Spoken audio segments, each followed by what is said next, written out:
देखिए आज माँ नवदमी रथयात्रार आज शुभारंभ आज है आश्विन माघ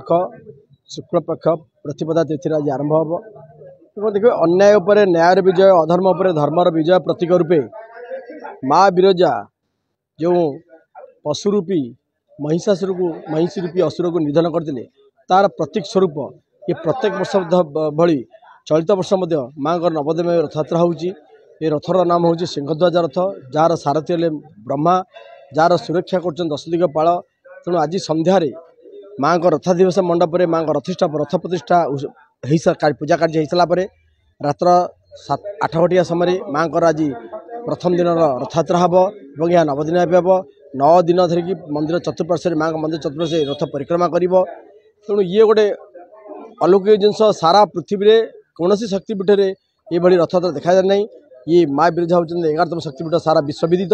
तेणु यही पीठरे नवदमी रथयात्रा हुए और नवदमी रथयात्रा पर माँ जो महानवमी दिन ये रथयात्रा संपन्न हम और से रात्र से माँ दिग्विजय यात्रा अनुष्ठित हम ता छड़ा पंचमी ठारू अष्टमी माँ जो होमयज्ञ हम माँ जो यज्ञ मंडप होमयज्ञ हम और द्वितीय अष्टमी ठू माँ विशेष षोड़ोपचार पूजा आरंभ होती जो यज्ञ मंडप में कलश पूजा आरंभ होती यह महाअष्टमी दिन पूर्णाहुति हम से पंचमी यज्ञ आरंभ हो महाअष्टमी पूर्णाहुति हम तेणु ये चलित वर्ष ये जो पूजा कार्य ये जो माँ नवदमी रथयात्रा विशेष षोड़ोपचार को मंदिर प्रशासक और जाजपुर पुलिस पक्षर शांति श्रृंखला समापन व्यापक बंदोबस्त कर।